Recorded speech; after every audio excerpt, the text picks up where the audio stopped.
ngerti fungsine sapi nyuwun sewu nggih Mas. Monggo. Nggih. Fungsine sapi ilre sapi kula kena nggih maskeran. Ilre sapi kena digo maskeran. Mari mempercantik memperhalus kulit. Lho, ya toh? Mari ngono kulite sapi lho, kena di apa? Kena nggih karpet, kena nggih hiasan. Lho, kena sepatu. Nggih sepatu, terus letonge tong kuwi kena tinggi pupuk kan. Pupuk organik ki lombok karo terong kuwi diwenehi pupuk letonge sapi kuwi mari subur. Ngerti kok? Piye reng kena urung? Kena urung. Ya wis ora masalah dek iki kadah saiki kurap saiki brenyeh ora apa-apa. Siji sing kudu mangerteni. Apa? Susune sapi memberi gizi kabeh piyai-piyai ning kene iki lho. Lho, jaman tanggoku kena gizi buruk nggih nyuwun sewu. Tak luwih semumet kok. Arep ngokne susu anggarane kan entek to. Wah, akhire aku ngadeg le ning arep bali desa terus sampai wong sak cepet.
basa runtuting sastra ngagungake asmane Gusti ingkang Maha Tresna yepi hanuntun titah umantang wedaring Wida Suci mrih Basuki sagung dumadi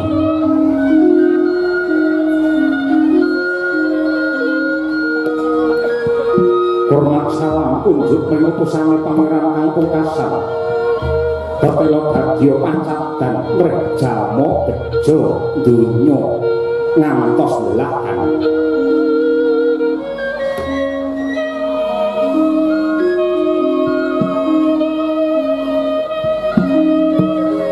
Narbuka wewaraning carita nggih ing wewengkon negari Wirata. Wewengkon negari Wirata ingkang sisih kidul kulon. Ana desa cilik ingkang winastan dusun Pajagalan. Mila sedhep Pajagalan karana saperangan ageng para kawula pedamelane anjaga kebo sapi ngeleti daging pinonto-ponto bakul-bakul sami dugi mendhet daging bagiane dewi-dewi.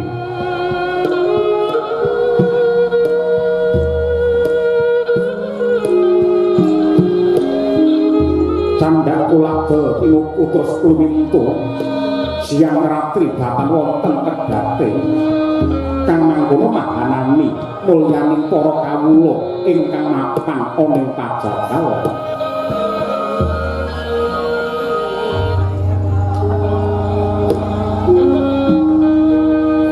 Dasar desa ingkang murah sandang gugur. Para kawulane sami guyub rukun ngurmati lan ngajeni bida-bidaning panemu. Ingkang sepuh tuwajuh ing pambah ingkang uda tan kendhat nggenya ngreksa katentremaning desa marmo kang kababar rasa ayem tentrem tebih saking sambekala.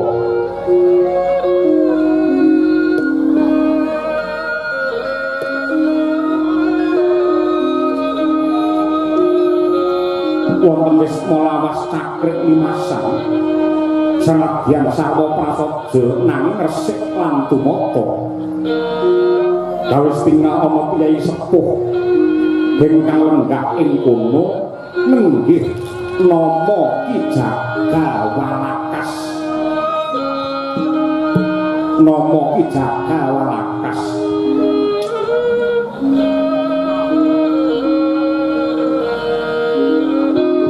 nalika mangke Ki Jagawalakas kahadep ingkang putra Jalu lan Pawestri ingkang nama Sang Mustika Aji miwah Endang Mustika Sari.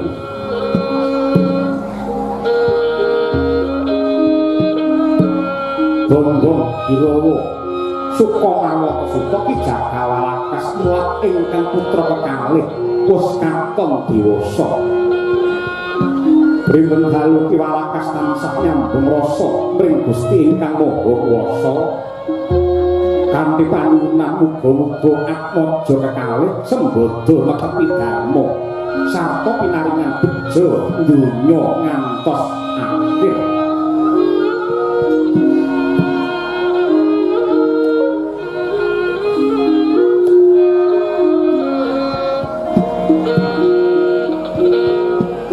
Mangkono dhewe kawijil pangandikane Ki Jagawalakas alus pinata kang sastrane marma gawe marem sapa wae kang midhangetake.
Puji syukur kang jero ana ngarsane Gusti ingkang murba jagat merkaya mung panjenengane ingkang paring paningsih kanikmatan marang kabeh para titah ingkang semebar ana jagat raya. Kejaba saka kuwi nggih Mustika Aji apa dene anak wadon Mustika Sari. Maragage diprayogakne anggenmu sowan ana ngarsane pun bapa ing pejagalan kene. Bapa pangrasa ora kurang prayoga anggenku siba ana ngarsamu ora liwat sembah pangabektiku katur marang bapa Jagawalakas. Iya Mustika Aji ndak tampa gawe bombong ing rasa pangestune wong tuwa Maragage ditampani. Iya bapa ndak tampa tanganku kalih muga ndadekake jimating uripku. Ora keri kowe Mustika Sari diprayogakne anggenmu lungguh.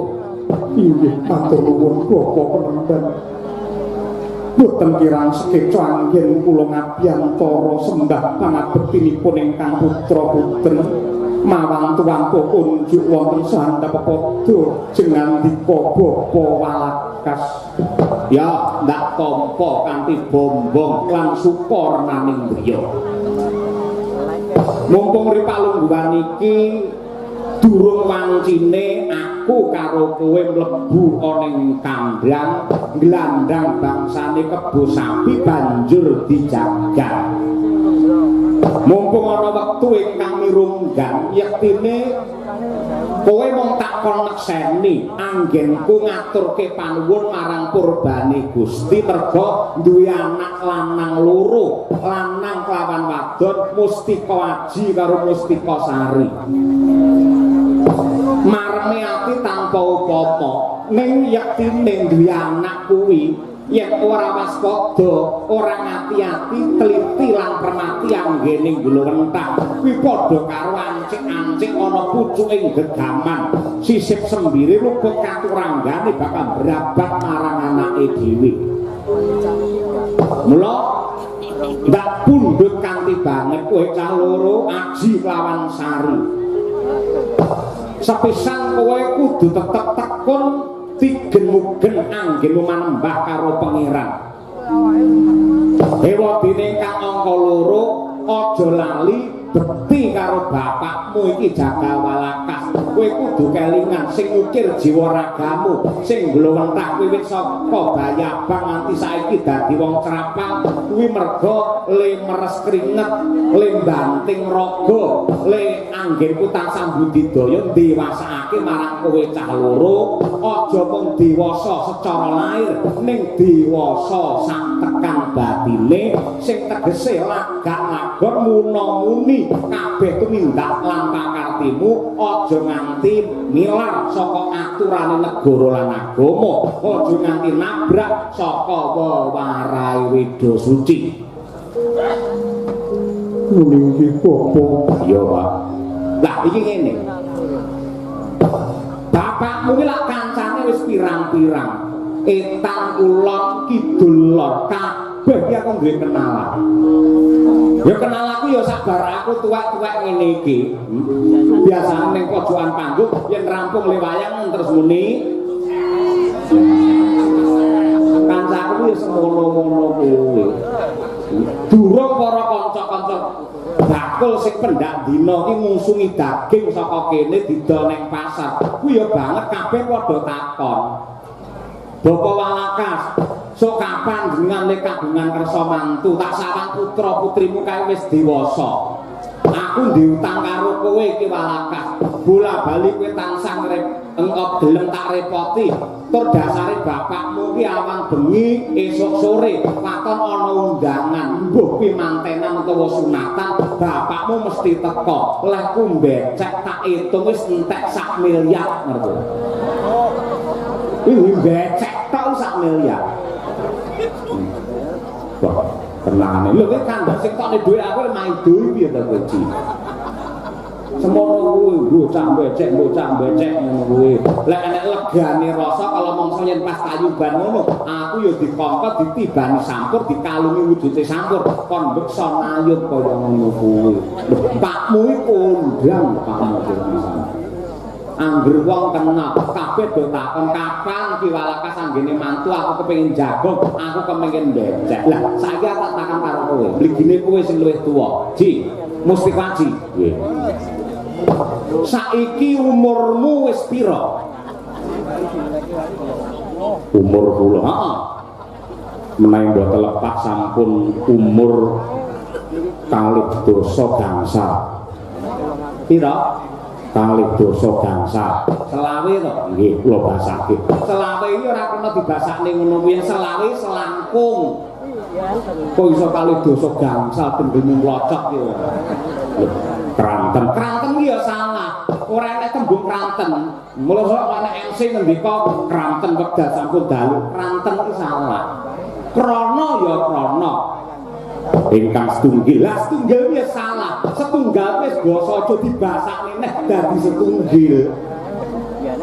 MC kudu ngerti bangsane kaya ngono kuwi. Ya ning aku ora MC lho, aku ngandani karo kowe dadi canem sing pinter basa, ngerti karo sastra tinggalane para luhur mbiyen sing apike kaya ngene. Basa Jawa ki apik.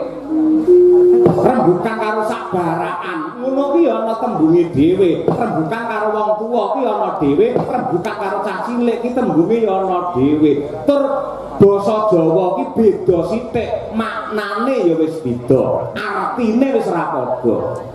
Kenceng karo kenceng kuwi wis beda. Dengkul karo dangkal wis beda. Wuru karo wuruk kuwi wis beda. Yen wuru ki mendem, yen wuruk kuwi tegese piwulang. Jeru karo jeruk, jeru kuwi tegese pancen ya upamane kaline jero banget. Yen jeruk kuwi bangsane wowoan. Wuru karo wuruk, jeru karo jeruk, turu karo turon. Pratap lho aku ki kaji ya pratap piye. Tak tutupne lek ngene mumpung ro budal ya. Nggih, jarno ae. Lah banjur kowe sari umur pira? Nggih. Menawi umur kula menika kalih dosa setunggal, kuwi ora kena dibasake. Selikur ngono lho. Kuwi angka sing apik lho selikur yen kene iki. Apik kuwi.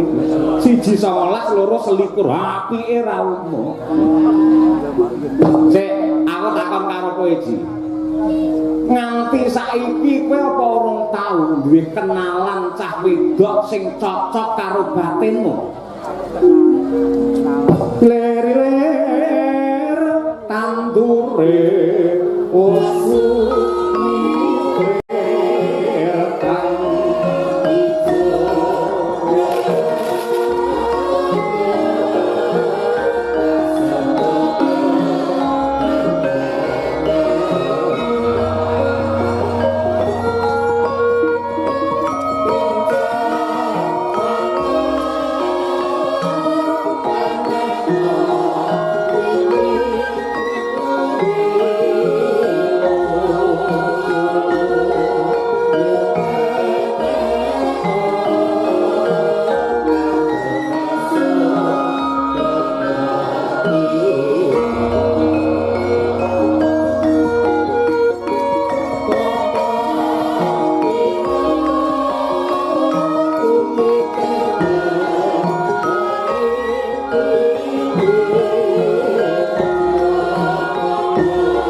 iki mergo nuwun sewu.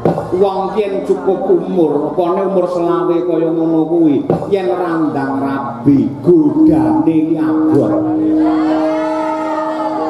budane iki apa? Yen kuwi nek wong wedok ya karo wong lanang boros ngene. Petang tahun pisan pedhot, petang tahun pisan diperbarui. Nah, nganti kowe randang rabi, kowe bisa mengko banjur nindakake sedhek utawa maksiat, mergo ora kuat ngempet hardane hawa nafsu. Wong rabi iki ngibadah, waton kowe bener-bener tresna lahir batin lan gelem ngayomi karo bojomu sok. Apa meneh kowe gelem ngulyake wong wadon loro, siji mbokmu, loro bojomu. Kowe engko uripmu arep ditata dhewe karo sing gelar jagat. Uripmu sarwa kepenak. Kejaba saka kuwi wong rabi kuwi bakale minangka panyambunging umur, panyambunging sejarah. Ya kuwi tumuruning anak sing minangka talining katresnan. Aku wis kepengin banget gendong putu momong karo putu. Pengen banget aku iki. Lah sapa neh sing tak jagakake yen adimu sari aja dhisik, yen sing enom kok rabi luwih dhisik, tegese nglangkai karo sing tuwek. Ngono kuwi ora kena. Rabi yo lho. Nah timbangane angger kowe ning kamar mandi suwi ngene nyapa to kowe. Boten. Rabi yo candi, engko tak lamarke aku tak sing ndodhok korine nginang jambe suruhe. Candi, eneng ora? Wonten. Sing kok tresnani? Sampun wonten. Lahir batin lah mutresna. Lahir batos. Badhe kula tresnani kula ayomi ngantos uguting gesang kula. Bagus. Pramara Rahmanus boyong ambrang. Kadhe karunaning kaswase aneng marga mamalakung. Prisang konto wastrat mojo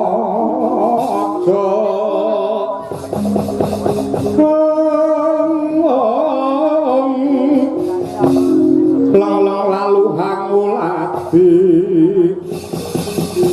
surya mangkrang sang waya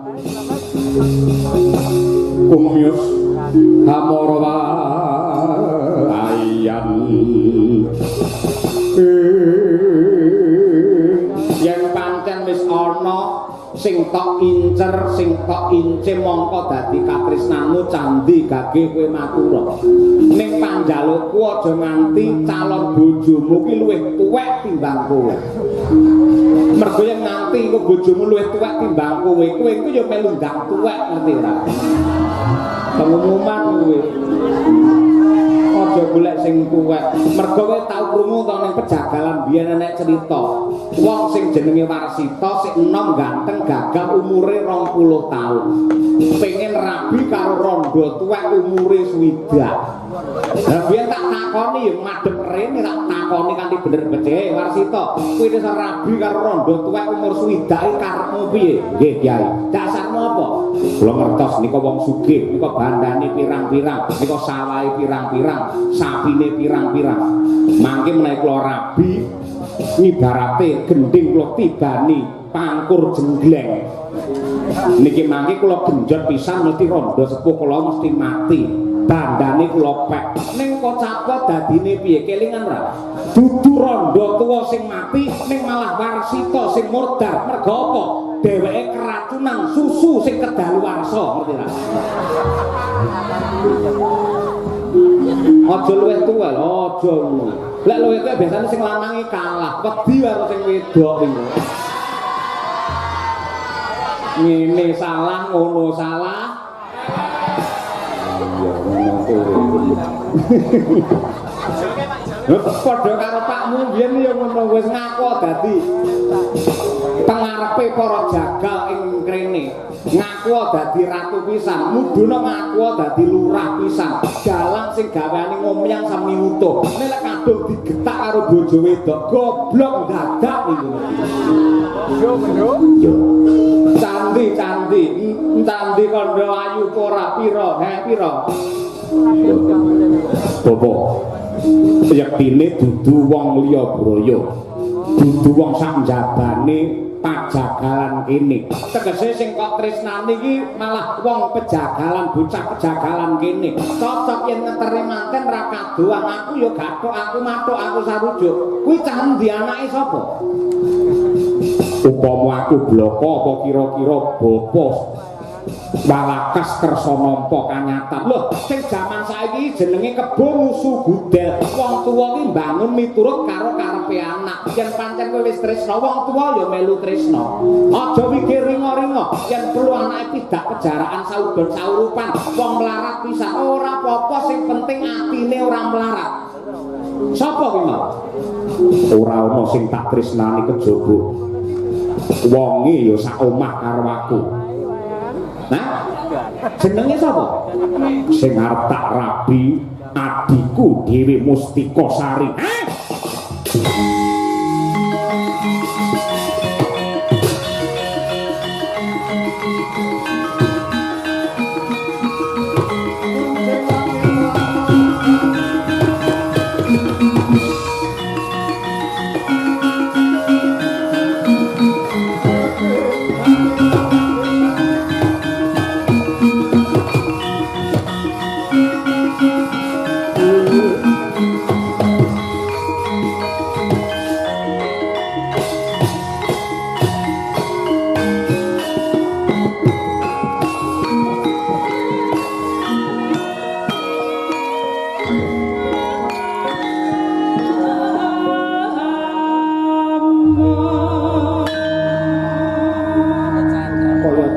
Ceblok jantungku. Neng donya ki wong ayu pirang-pirang. Ning sing ayu lahir batin kaya Diksari ora ana. Cangkemmu ora sawangsulan. Kae lho para pinter lak sing ngendika, donya ki ambane ora mung sak kathok kolor, ngerti ta? Daun kelor. Heeh, daun kelor. Mbok golek liyane ngisin-ngisini. Lho, Bapak. Aku ki arep ngrabi karo Sari iki nganggo dasar nganggo waton. Dasarmu apa? Aku nglowentak Sari wiwit cilik. Biyen sing ndulang aku, sing ngedusi aku, sing nglowentak aku. Mula njaba jerone bobot bebet lan bibite. Tumrape Sari kuwi aku ngerti. Aku mbiyen nate duwe pacangan, nanging ripalungguhan iki kaya rasaku wis pugut, rasaku wis ceklek, ora kepengin gandeng karo wong wadon ngendi-ngendi, mergo racake ning jaba kono ya ayu, ning ayune mung lair tok, batine robos. Karo aku ketok ya tresna, ning aku lunga dheweke digandeng karo wong lanang liya, cek ora. Racake wong wadon iki kaya ngono, sing bener-bener ayu lahir batin ya mung Sari. Mula aku gelem rabi yen karo Sari, liyane karo Sari apike aku tak njaluk mati wae.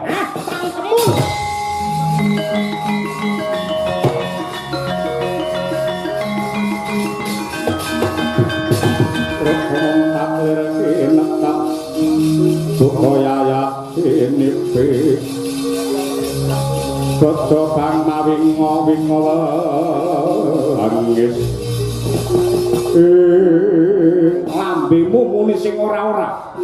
Lho, aku ngaturake witing klapa sak lugune. Aku ngerti Sari ke bocah apik, bocah alus, budi pekertine becik.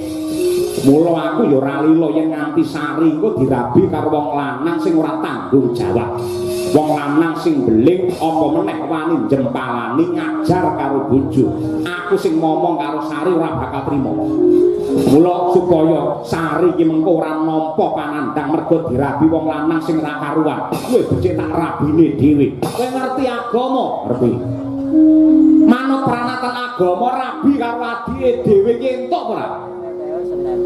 Aku ora tau maca Quran, lha kuwi ning ngono. Agama mergo isih tunggal darah, tunggal kulit daging. Wis conto ki wis pirang-pirang rabi kek karo dulure dhewe, racake anake ora sampurna. Mbuh sing cacat iki guwing kerdil, ora iso nyawang lan sak piturute. Kuwi minangka pemut ngelekke marang kabeh manungsa saka pangeran, aja nganti nabrak wewaler tur manut aturan saka agama. Upama kowe karo Adimusari tak jak ning KUA. Iki pernah napane takoni karo naib. Aku lek njawab jajal piye ngono. Hah? Ngwaline aku dhewe. Kuwi ra sudi, kuwi ra tirmu nawar. Damar mancung cupeten jo ngawur kaya ngono kuwi. Iku wis dadi tekad Aji. Aku wis duwe sumpah, aku wis prasetya. Malang-malang bakal tak putung, rawe-rawe bakal tak rantas. Aja kok bapa walagas mun sewu. Dewa mudhun nggo gaman bledhek bakal misahke katresnanku karo Sari. Tetep bakal tak waneni. Nyatane Sari mlengos ora gelem karo kowe ngono kok. Wong wedoke ngono kuwi tlateni tukane bakso mendina susu ya kena ngono kae. Lambemu arep maneni karo wong goblok dulu. Aku dulu.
prasat kejubrukan ukir sari kablabaran samudra madu diniri palungguhan samangke gubuk kula ing pejagalan ingkang sarwa kirang kados mekaten parandene ndika ingkang kaping kalih kepareng tedhak rawuh wonten ing mriki. Mboten langkung kula ngaturaken sembah pangabekti tandha pengaji-aji mawang-tuwangka kunjuk Raden Seta. Ya jagat ya dewa ya bapara Ki Jagawalakas banget panarimaku dene nganti semono sih kadarman lan pakurmatan ingkang ndok caosake marang aku. Lulus Raharja niring sambika langgengku prapta ning pejagalan ora liwat Kyai Jagawalakas lakya tansah ginanjar seger kewarasan. Saking pangestu paduka nadyanto kula pun rita kempong pira jambul wanen duka penyakit kalih kula gila inggih pundi. Kula ni asam urat nggih mboten, kolesterol nggih mboten, darah nggih normal. Penyakit kok gila kalih kula ngeten iki. Mila kula wajib ngaturaken panuwun dumateng Purbane Hyang Agung. Syukur bagi sewiyen pancen kaya mengkono. Ci, mripatmu ora? Iki penggedhe rawuh. Bekti karo panjenengane. Lho niki. Nuwun sewu Raden Seta kula ingkang abdi ngaturaken sembah pangabekti mawantu-wantu kunjuk. Sapa? Kula menika Musti Kwaji putranipun Ki Jagawalakas. Ya ndak tampa pangestu kumara gage tamkanono. Kapundi mugi andosaken jimating gesang kula. Nuwun sewu kok janur gunung kadengaren ndika pepareng mriki. Kirangan pinten sasi ing sampun kepengker pancen ndika nate tindak mriki gugah dumateng anak kula pun Bilawa dados jago kraton Wirata tetandhingan kalian Raja Mala. Kabare Raja Mala sampun mati wis. Sirna ana tangane anakmu ya kuwi si Jaga Bilawa. Syukur bagi sewu. Lah niki enten wigatos menapa? Ki Walakas. Yektine keluarga gedhe ing negara Wirata mligine Kanjeng Rama Prabu Maksopati banget ngunjukake rasa syukur marang Purbane Hyang Agung merga rubeda wis sirna perkara wis sungsih. Wiwit saka pakartine paman Kincaka rupa Kincelang Raja Mala ingkang nindakake sanggit rungsit Rekadaya kepengin jungkeng palenggane diwaji nyatane bisa dirampungi karo anakmu Jaga Bilawa. Angka loro nalika Wirata dirampit mungsuh saka ngarep lan mburi ya Kiwadya Bala Trigarta lan Ngastina sakemah dayane utawa kekuatane si Jaga Bilawa apa dene si Kedhi Wrihatnala bisa ngundurake mungsuh. Sing tegese anakmu si Jaga Bilawa ki gedhe labuh labete marang kawilujengane wong Wirata tanpa lantaran kekuatane si Jaga Bilawa mbok menawa Wirata wis tamat sejarahe. Kula anggenku rene iki yektine diutus dening Kanjeng Rama Prabu Basudewa nemoni karo anakmu Jaga Bilawa bakal tak gandeng tangane tengen tak sowanake ana Sitinggil bakal nampa wujude kanugrahan. Merga apa? Yektine anakmu Jaga Bilawa ki dudu wong saudara saurupan nanging satriya tama ingkang lagi namur laku. Ya kuwi para Pandhawa ingkang dadi mantri pasar kae jenenge Tandha Dwija Kangka yektine Puntadewa ingkang dadi Jaga Bilawa kae Werkudara ingkang dadi Kedhi Wrihatnala kae si Janaka ingkang ngopeni Rajakaya lan tetanduran Dumagranti lan Tripala kae kuwi putuku kembar Nakula Sedewa lan sing rina wengi tansah laladi karo adhiku Utari ya kuwi Niken Salindri kae yektine garwane Puntadewa ingkang awewangi Dewi Drupadi. Mung emane wiwit saka Dwija Kangka ki dikepruk paidon mustakane dening Rama Prabu Maksopati nganti ripalungguhan iki Pandhawa ora ana kabar ora ana babak ingkang pratelakake papan dununge Pandhawa Ripalungguhan iki mapan ana endi. Mula nggenku teka kene. Anakmu Bilawa ning endi tak gawane tak kantine ning kraton. Long indriya mangu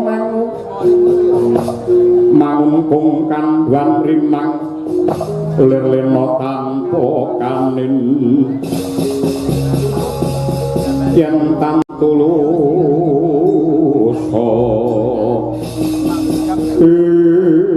aduh Raden Seta kaliyan matur sisip nyuwun gunge samudra pangaksami inggih wiwit saking lelampahan negari Wirata menika dipun rampit Wadya Ngastina saha Trigarta bibar menika Bilawa mboten nate wangsul wonten ing mriki nika yektosipun namung anak angkat kula gandeng gagah gedhe dhuwur sregep nyambut gawe anggenipun jaga ngeleti daging lan sak piturutipun menika anggadhe karosan ingkang ngedak-ngedapi lajeng kula pek mongko dados anak kula dinten samangke Bilawa papanipun wonten pundi kula nggih mboten ngertos malah sisan damel atur uning ngobloko suta kemawon Ripalungguhan samangke peteng jagat kula bingung raos kula ngrasake anak kula pun Mustika Aji kula yen duwe anak Bilawa mboten marem merga bocah ora kakean gunem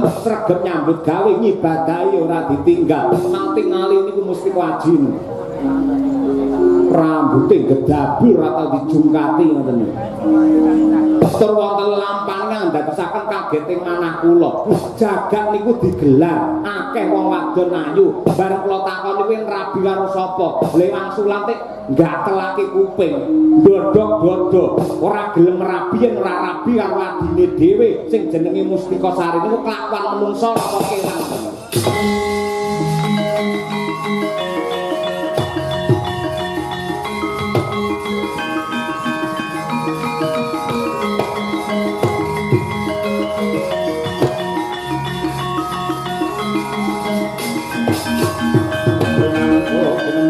kempet dosang reknaning bawana ya setukang walang ati Mustika Aji wonten dawuh Raden apa bener ketara nyata kowe pengen ngrabi karo adimu dhewe leres ayo melu aku ning kutha Wirata ning kono akeh wong ayu pirang-pirang sing tak karepake sing ndi tak tembungke kula kali wong wedok kutha ora seneng wong kutha ketoke alim alus ning jero wis mogol-mogol jagungan karo aku blenggen sing kepenak ayo melu aku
Paduka Raden Seta wonten warung kula Gambir Sawit mriki.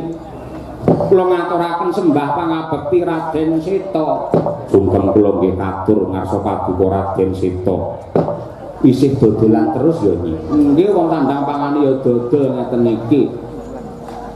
Rame-rame ning mburi apa. Menika enten salah satunggaling wilayah desa ingkang ngawontenaken syukuran bersih desa. Desa ngendi? Desa Polorejo nika wayangan niku ora tau kendhak ratane leren ora tau ana mandheke. Mila bejane para bakul-bakul kados kula ngeten iki angger enten desa sing wayangan tiyang duwe gawe wayangan mangke kula entuk rejeki. Ngoten niku. Tur Polorejo niku angge wayangan niku rutin. Adek-adeke jejeg ora menga-mengo yen kuwi ya kuwi yen liyane ya liyane. Mila wiwit jaman kuncung nganti gelung le wayangan dalange ora tau solan salin. Mergo dawuhe jarene lho, jarene dawuhe danyange mriku yen nganti dalange ganti mangke mriki enten pagebluk ngoten niku. Mare guyu. Jenengan anak ratu mosok guyu. Saestu. Tiyangipun sae-sae grapyak semangat. Mergo yen nanggap liyane wayang sok-sok niku enten jotosane enten gelute. Ning tiyang ningali wayang niku jan kebak ing reh tata krama, wontenipun namung nyaman lan sekeca, wontenipun namung tentrem. Mang pirsani sak lapangan kebak sing lenggah menika kakung putri mboten dipun pisahaken. Parandene nggih mboten enten critane bar wayangan wong wedokan sing meteng mboten enten. Mergo kabeh nenggone kalian tata krama ngoten niku. Badhe ngersakaken napa? Unjuk napa? Ya apa sih? Kopi mawon. Ben peteng kaya urip ngono iki. Kopi loro kanggo aku lan iki mesti waji. Nggih, ngestakaken. Mawi gendhis mboten ora. Rasa kangge gula. Dak dadi penyakit. Menapa ngersakaken susu kula napa pripun? Kabeh ku mantuk mawon horor ketoke bakule iki. Iki plenguk. Dadi wong dodolan ning wayangan lek pengen laris kudu ngejak wong wedok ayu tinggi plenguk ngene iki. Terus dijaraki karo wong lanang-lanang sing do ning kono. Ya disaweske disediake unjukane kopi sing dirasakne.